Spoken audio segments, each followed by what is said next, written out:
இந்த வண்டி மட்டும் உங்க சர்வீஸ் விட்டுவாடா, ஈவினிங் வாங்கிக்கிறேன். நான் போலடா. டேய் வீட்டுல சும்மா தான்டா இருக்க, போயிட்டு வாங்க. என்ன சொன்ன? வீட்டுல சும்மா தான்டா இருக்கு, போயிட்டு வாங்க. நீ எவ்வளோ நேரம் வேலை செய்கிற? 8 மணி நேரம். நான் 16 மணி நேரம் வேலை செய்கிறேன். நீ எவ்வளோ நேரம் தூங்குற? 8 மணி நேரம். நான் 5 மணி நேரம் தான் தூங்குறேனே, அதுவும் சில நேரத்தில் வராது. வீட்டில் வேலை பார்ப்பியா? டேய் அது இல்லை, வீட்டில் இருக்க வேலை செய்வேன்னு கேட்டேன். இல்ல எங்கள் வீட்டில் பெருக்கிறது, துடைக்கிறது, துணி காய போடுறது, கடைக்கு போகிறதுன்னு எல்லாமே நான் தான் ஆல்ரவுண்டர். இது இல்லாமல் கீழ் வீடு, மேல் வீடு, எதிர் வீடுன்னு கூப்பிட்டு ஏதாவது ஒரு வேலை சொல்லிக்கிட்டே இருப்பாங்க. சரி பசங்களுக்கு கால் பண்ணலான்ட்டு உங்களுக்கு கால் பண்ணா நீங்கள் என்ன சொல்லுவீங்க? எனக்கு கிளாஸ் பண்ணா அப்புறம் கால் பண்றேன்.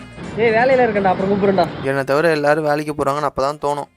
சரி அது ஓகே பாவம், நீங்கள் என்ன பண்ணுவீங்க? ஆனால் எல்லாரும் சேர்ந்து பேசும்போது கூட என்ன கலாய்ப்பீங்க. நாளைக்கு திங்கக்கிழமை கடுப்பா இருக்கும்டா. ஆனா உனக்குலாம் என்னப்பா ஜாலியா இருப்பேன் அப்படின்னு ஏதோ பார்த்த மாதிரி சொல்லுவான். இதெல்லாம் கூட பரவாயில்லடா, நானே எங்கேயும் போகாமல் வீட்டிலே இருந்தேன்.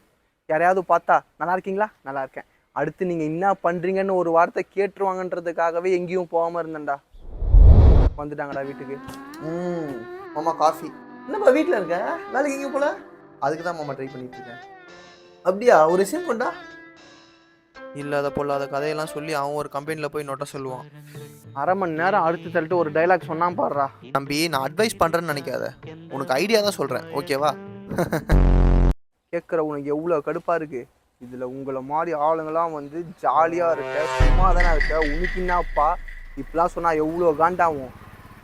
ஆனால் இதெல்லாம் பழகி போச்சு. சாரிடா, தெரியாம சொல்லிட்டேன். பரவாயில்ல விட்றா. ஏய் என்னடா ஸ்கூல் போலியா? இல்லைண்ணா உடம்பு சரிண்ணா, அதனால தான் ஸ்கூலுக்கு போகல. சரி சரி. இப்போ நீ கேட்டலாம் வந்துட்ட, ஆமா அது கூட என்னால் கேட்க முடியாது. ஏன்? அவனை திருப்பி கேட்டுருவானுங்களாம்.